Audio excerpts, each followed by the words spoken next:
Hi hello ನಮಸ್ಕಾರ ಸ್ನೇಹಿತರೆ, ಏನಾಗ್ತದೆ ಫೈನಲಿ ಇಲ್ಲಿ ಚಂದು ಗೊಂಬೆ ಚಿನ್ನು ಎಂಟ್ರಿ ಕೊಡ್ತಿದ್ದಾರೆ. ಹಾಗಿದ್ರೆ ಯಾವ ಒಂದು ಟ್ವಿಸ್ಟ್ ಆಗ್ತದೆ, ಏನಾಗ್ತದೆ ತಿಳ್ಕೊಬೇಕು ಅಂದರೆ ಇಲ್ಲಿ ನಮ್ಮ ಈ ಚಾನಲ್ನ ಸಬ್ಸ್ಕ್ರೈಬ್ ಮಾಡಿ, ಹಾಗೆ ಒಂದು ವಿಡಿಯೋವನ್ನು ಪೂರ್ತಿಯಾಗಿ ನೋಡಿ. ಇಲ್ಲಿ ವೈಷ್ಣು ಲಕ್ಷ್ಮಿ ಥರ ಇದ್ದರೆ ನನ್ನನ್ನು ಕೂಡ ಇಷ್ಟಪಡ್ತಾನೆ ಅಂತ ಹುಚ್ಚಿ ಥರ ಆಡ್ತಿರೋ ಕೀರ್ತಿ, ಆ ಕಡೆ ಏನಾದರೂ ಮಾಡಿ ಕೀರ್ತಿಗೆ ನಾನು ಇನ್ನು ಮುಂದೆ ಅವಳಿಗೆ ಸಿಗೋದಿಲ್ಲ ಅಂತ ಅರ್ಥ ಮಾಡಿಸ್ಬೇಕು ಅಂತ ಅಂದ್ಕೊಂಡಿರೋ ವೈಷ್ಣು ಕೀರ್ತಿ ಯಾಕೆ ಈ ರೀತಿ ಆಡ್ತಾರೆ, ಯಾವುದೇ ಕಾರಣಕ್ಕೂ ನನ್ನ ಗಂಡನ ನಡುವೆ ಯಾರೂ ಬರಬಾರ್ದು, ನಾವಿಬ್ಬರು ತುಂಬಾ ಖುಷಿಯಾಗಿರಬೇಕು ಅಂತ ಹೇಳು ಲಕ್ಷ್ಮಿ. ಎಲ್ಲದರ ನಡುವೆ 3 ಜನ ಗೆಸ್ಟ್ಗಳು ಬರೋದ್ರ ಜೊತೆಗೆ ಬಿಗ್ ಡೋಸೇಜ್ನ ಕೊಡ್ತಿದ್ದಾರೆ. ಹಾಗಿದ್ರೆ ಆಗ್ತಿರೋದೇನು ತಿಳ್ಕೊಬೇಕು ಅಂದರೆ ಈ ಒಂದು ವಿಡಿಯೋವನ್ನು ಪೂರ್ತಿಯಾಗಿ ನೋಡಬೇಕಾಗತ್ತೆ.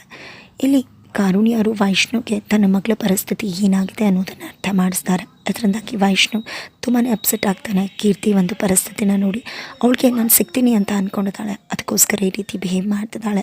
ಒಮ್ಮೆ ನಾನು ಸಿಗೋದಿಲ್ಲ ಅಂದರೆ ಅವಳು ಅರ್ಥ ಆದರೆ ಖಂಡಿತ ಅವಳು ಎಲ್ಲವನ್ನ ಕೂಡ ಅರ್ಥ ಮಾಡಿಕೊಂಡು ಮೂವ್ ಆನ್ ಆಗ್ತಾಳೆ. ಆ ರೀತಿ ಖಂಡಿತ ನಾನು ಮಾಡ್ತೀನಿ ಅಂತ ಹೇಳ್ತಾರೆ.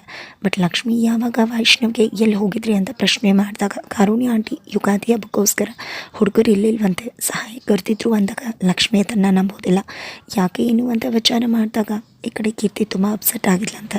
ಅದಕ್ಕೋಸ್ಕರ ಹಳ್ಳಿಯಿಂದ ಬಂದಮೇಲೆ ಯಾಕೆ ರೀತಿ ಆಗಿದೆ ಅಂತ ಕೇಳೋದಕ್ಕೆ ಕರ್ತಿದ್ರು ಅಂತದಾಗ ಈ ಕಡೆ ಲಕ್ಷ್ಮಿಗೆ ಆಶ್ಚರ್ಯ ಆಗುತ್ತೆ. ಏನಿದು, ಯಾಕೆ ರೀತಿ ಆಗ್ತದೆ? ಅವ್ರು ಕಾಂಪಿಟೇಷನಲ್ಲಿ ಭಾಗವಹಿಸಿದ್ರೆ ಸೋತಿದ್ದೀನಿ ಅಂತ ಬೇಜಾರಾಗೋದ್ರಲ್ಲೇ ಅರ್ಥ ಇದೆ. ಬಟ್ ಅವ್ರು ಮಾಡಿದ್ದು ಹೋಸ್ಟ್, ಬಟ್ ಅದಕ್ಕೆ ಯಾಕೆ ಅವ್ರಿಗೆ ಬೇಜಾರಾಗಬೇಕು ಅಂತ ಅವಳಿಗೆ ಕನ್ಫ್ಯೂಷನ್ ಶುರು ಆಗುತ್ತೆ. ಜೊತೆಗೆ ಅವ್ರ ನಡವಳಿಕೆ ಕೂಡ ಸ್ವಲ್ಪ ಕೂಡ ನಂಗೆ ಇಷ್ಟ ಆಗ್ತಿರ್ಲಿಲ್ಲ, ತುಂಬಾ ಇರಿಟೇಟ್ ಮಾಡ್ತಿದ್ರು. ಅವ್ರ ಬಿಹೇವಿಯರೇ ತುಂಬ ಡಿಫ್ರೆಂಟ್ ಆಗಿತ್ತು. ಅವರು ನನಗೆ ಇತ್ತೀಚೆಗೆ ತುಂಬ ಕಿರಿಕಿರಿ ಆಗುತ್ತೆ ಅಂತ ಹೇಳ್ತಿದ್ದಾಗ ಈ ಕಡೆ ವೈಷ್ಣು ನಂಗೆ ನಿದ್ರೆ ಬರ್ತಿದೆ ಅಂತ ಹೇಳಿ ಹೋಗಿ ಮಲ್ಕೊಳಕ್ಕೆ ಹೋಗ್ತಾರೆ. ನಂತರ ಇನ್ನು ಮುಂದೆ ಯಾವುದೇ ಕಾರಣಕ್ಕೂ ಸುಳ್ಳು ಹೇಳಿಬಿಡಿ, ಸತ್ಯನ ಮುಚ್ಚಿಟ್ಬಿಡಿ, ಏನೇ ಇದ್ರೂ ಕೂಡ ಓಪನ್ ಆಗಿ ಹೇಳಿ ಅಂತ ಹೇಳ್ತಾಳೆ ಲಕ್ಷ್ಮಿ. ಇದರಿಂದಾಗಿ ವೈಷ್ಣುಗೆ ಭಯ ಶುರುವಾಗುತ್ತೆ. ಜಸ್ಟ್ ಕಾರುಣ್ಯ ಆಂಟಿ ವಿಷಯಕ್ಕೆ ಈ ರೀತಿ ನಡ್ಕೋತಿದ್ದಾಳೆ ಲಕ್ಷ್ಮಿ. ಇನ್ನೇನಾದರೂ ನಾನು ಕೀರ್ತಿ ಇಬ್ಬರು ಕೂಡ ಲವ್ ಮಾಡಿದ್ವಿ ಅನ್ನೋ ವಿಷಯ ಗೊತ್ತಾಗಿ ಕೀರ್ತಿನೇ ನನ್ನ ಲವರ್ ಅಂತ ಗೊತ್ತಾದರೆ ಏನಾಗಬೇಡ ಅಂತ ಭಯ ಶುರುವಾಗುತ್ತೆ. ಮೊದಲು ಈಗ ಹೇಗಿದ್ವು ಅದೇ ರೀತಿ ಇರ್ತೀವ ಮುಂದೆ ಕೂಡ ಅಂತ ಶಾಕ್ ಕೂಡ ಆಗುತ್ತೆ. ಇದೆಲ್ಲದರ ನಡುವೆ ಲಕ್ಷ್ಮಿಗೆ ವೈಷ್ಣು ಹೊಡೆದೋಗಿರೋ ಟ್ರೋಫಿನ ಸರಿಪಡಿಸಿ ಬಿಗ್ ಸರ್ಪ್ರೈಸ್ ಕೊಡ್ತಾರೆ. ಅದರಿಂದ ಲಕ್ಷ್ಮಿಗೆ ಖುಷಿ ಆಗುತ್ತೆ. ಆ ಒಂದು ಪ್ರೈಸ್ ಉಡ್ತೋಗಿರೋದ್ರಿಂದ ನಮ್ಮ ಸಂಬಂಧನೇ ಉಡ್ತೋಯ್ತು ಅಂತ ಅನಿಸುತ್ತು. ಯಾರೂ ಕೂಡ ನಮ್ಮ ಮಧ್ಯೆ ಬರಬಾರ್ದು, ನಾವು ಯಾವತ್ತೂ ಕೂಡ ಕ್ಲೋಸ್ ಆಗೇ ಇರಬೇಕು ಅಂತ ಹೇಳ್ತಿದ್ದಾಳೆ. ಐ ಲವ್ ಯು ಹೇಳ್ತಿದ್ದಾಳೆ ವೈಷ್ಣುಗೆ. ನಂತರ ಇದೆಲ್ಲ ಕೂಡ ಆಗ್ತಿದ್ರೆ ಆ ಕಡೆ ಕಾವೇರಿ ಅವ್ರಿಗೆ ಸಹಿಸೋಕೆ ಆಗ್ತಿಲ್ಲ. ಇವರಿಬ್ಬರು ಕ್ಲೋಸ್ನೆಸ್ ಗೆದ್ದಿದ್ದು ಯಾವುದನ್ನು ಕೂಡ ಸಹಿಸೋಕೆ ಆಗ್ತಿಲ್ಲ. ಆ ಕಡೆ ಕೀರ್ತಿ ಅಂತೂ ವೈಷ್ಣವ್ಗೆ ನಾನು ಲಕ್ಷ್ಮಿ ಥರ ಇದ್ದರೆ ಇಷ್ಟ ಆಗ್ತೀನಿ ಅಂತ ಅಂದ್ಕೊಂಡು ಲಕ್ಷ್ಮಿ ಥರನೇ ರೆಡಿ ಆಗ್ತಾಳೆ. ರೆಡಿಯಾಗಿ ಇಲ್ಲಿ ಲಕ್ಷ್ಮಿ ರಂಗೋಲಿ ಹಾಕಬೇಕಿದ್ರೆ ಬರ್ತಾಳೆ. ನಾನು ಹೇಗೆ ಕಾಣಿಸ್ತದೇನೆ ಲಕ್ಷ್ಮಿ, ನಿನ್ನ ಥರನೇ ರೆಡಿ ಆಗಿದ್ದೇನೆ, ಚೆನ್ನಾಗಿ ಕಾಣಿಸ್ತದೇನಲ್ವಾ, ಬಾ ಅತ್ತೆ ಮಾವನ ಕೇಳೋಣ ಯಾರು ಚೆನ್ನಾಗಿ ಕಾಣಿಸ್ತಿದ್ದಾರೆ ಅಂತ. ನೀನೇ ನಾನಾ ಅಂತದಾಗೆ ಲಕ್ಷ್ಮಿಗೆ ಕನ್ಫ್ಯೂಷನ್ ಶುರು ಆಗುತ್ತೆ. ತಕ್ಷಣ ಹೇಳ್ಕೊಂಡು ಹೋಗ್ತಾಳೆ ಕೀರ್ತಿ. ನಂತರ ಅಲ್ಲಿ ಕಾವೇರಿ ಅವರು ಇರ್ತಾರೆ, ಕೃಷ್ಣವ್ರು ಇರ್ತಾರೆ, ವೈಷ್ಣವ್ ಇರ್ತಾರೆ. ಅತ್ತೆ ಮಾವ ಯುಗಾದಿ ಹಬ್ಬದ ಶುಭಾಶಯಗಳು, ಹೇಗೆ ಕಾಣಿಸ್ತದೆ ನಾನು ಅತ್ತೆ ಹೇಳಿ ಅಂತ ಕೇಳ್ತಿದ್ರೆ ಈ ಕಡೆ ಎಲ್ರಿಗೂ ಕೂಡ ಗಾಬರಿ ಆಗುತ್ತೆ. ಏನಪ್ಪ ಮಾಡೋಕೆ ಹೊರಟಿದ್ದಾಳೆ ಇವಳು ಅಂತ ಕಾವೇರಿ ಅವರು ಅಂದ್ಕೊಂಡ್ರೆ, ಏನದು ಲಕ್ಷ್ಮಿಯವ್ರ ಮುಂದೆ ಈ ರೀತಿ ಕರೀತಿದ್ದಾಳೆ ಕೀರ್ತಿ, ಓ ಮೈ ಗಾಡ್ ಇದ್ಯಾ ಹುಚ್ಚಾಟ ಅಂತ ವೈಷ್ಣವ್ ಅನ್ಕೋತಿದ್ದಾನೆ. ಈ ಕಡೆ ಲಕ್ಷ್ಮಿ ಅಂತೂ ಕೆಂಡಾಮಂಡಲ ಆಗ್ತಿದ್ದಾರೆ. ಏನು ಮಾತಾಡ್ತಿದ್ಯಾ ಕೀರ್ತಿ ನೀನು, ಅತ್ತೆನಾ ಅಂದಾಗ ಹೌದು ಅತ್ತೆ, ಕಾವೇರಿ ಅತ್ತೆ, ನನ್ನ ನಡುವೆ ಯಾರು ಚೆನ್ನಾಗಿ ಕಾಣಿಸ್ತಿದ್ದಾರೆ ಅಂತ ಕೇಳ್ತಿದ್ದೇನೆ ಅಷ್ಟೇ ಅಂತ ಹೇಳಿದಾಗ ನಿನ್ನತ್ತೆ ಹೇಗಾಗ್ತಾರೆ ಅವರು ನನ್ನತ್ತೆ ಅಂತ ಹೇಳ್ತಿದ್ದಾರೆ. ತಕ್ಷಣ ಈ ಕಡೆ ರೂಮ್ಗೆ ಹೋಗ್ತಾಳೆ. ರೂಮ್ಗೆ ಹೋಗಿ ಲಕ್ಷ್ಮಿ ಸ್ಯಾರಿನ ತೊಗೊಂಡು, ಈ ಸ್ಯಾರಿ ನಿಂದಲ್ವಾ, ನಿನ್ನ ಸ್ಯಾರಿ ಚೆನ್ನಾಗಿರತ್ತೆ, ನಾನು ಕೂಡ ಇದನ್ನೇ ಹಾಕೋತೀನಿ ಅಂತ ಹೇಳಿ ತೊಗೋತಿದ್ದಾಳೆ. ವೈಷ್ಣು ಬಂದು ಕಿತ್ಕೊಂಡ್ಬಿಡ್ತಾನೆ. ಕಾವೇರಿಯವರು ಇಲ್ಲೆಲ್ಲದಕ್ಕೂ ಕೂಡ ಸಾಕ್ಷಿ ಆಗ್ತಿದ್ದಾರೆ. ನಂತರ ಈ ಕಡೆ ಏನಿದು ಕೀರ್ತಿ ಅವರೇ ಹುಚ್ಚಾಟ, ಖಂಡಿತ ನನಗೆ ಸ್ವಲ್ಪ ಕೂಡ ಇಷ್ಟ ಆಗ್ತಿಲ್ಲ, ಯಾಕೆ ರೀತಿ ನಡ್ಕೋತಿದ್ರ ಅಂದಾಗ ಯಾಕೆ ಅಂದರೆ ನಿನ್ನ ಥರನೇ ನಾನು ರೆಡಿ ಆದರೆ ಚೆನ್ನಾಗಿ ಕಾಣಿಸ್ತೀನಿ, ಆಗ ವೈಷ್ಣವ್ಗೆ ನಾನು ಕೂಡ ಅವ್ನಿಗೆ ಇಷ್ಟ ಆಗ್ತೀನಿ, ಅವ್ನಿಗೆ ಇಷ್ಟ ಆಗಬೇಕು ಅಂದರೆ ನಿನ್ನ ಥರ ಇರಬೇಕಲ್ವ ಅಂತ ಹೇಳ್ತಿದ್ದಾಗೆ ಓ ಮೈ ಗಾಡ್ ಅನಿಸ್ತದೆ, ಶಾಕ್ ಆಗ್ತದೆ. ನಂತರ ಕೀರ್ತಿ ಹುಚ್ಚಾಟ ಅತಿರೇಕಕ್ಕೆ ಹೋಗ್ತದೆ. ಮನೆಗೆ ವಾಪಸ್ ಬರ್ತಾಳೆ. ನಾನು ಲಕ್ಷ್ಮಿ ಥರನೇ ರೆಡಿ ಆಗ್ತೀನಿ, ಖಂಡಿತ ಇಷ್ಟ ಆಗುತ್ತೆ ವೈಷ್ಣವ್ಗೆ ಅಂತ ಹೇಳಿ ಸೀರೆ ಹುಡುಕ್ತಿದ್ದಾಳೆ. ಬಟ್ ಆಲ್ರೆಡಿ ಇಲ್ಲಿ ಹಬ್ಬಕ್ಕೆ ರೆಡಿ ಆಗಿದ್ದಾರೆ ವೈಷ್ಣವ್. ಲಕ್ಷ್ಮಿ ಅವ್ರಿಗೆ ಬಿಗ್ ಸರ್ಪ್ರೈಸ್ ಕೊಡೋದಕ್ಕೆ ಚಂದು ಮತ್ತು ಗೊಂಬೆ ಬಂದಿದ್ದಾರೆ. ಈ ಕಡೆ ತುಂಬ ದಿನ ಆಯಿತು ನೋಡಿ ಅಂತಿದ್ದಾಗೆ ನಾವು ಯುಗಾದಿ ಅಂದ ತಕ್ಷಣ ನೆನಪಾಯಿತು ಬಂದ್ವಿ ಅಂತ ಹೇಳ್ತಾರೆ.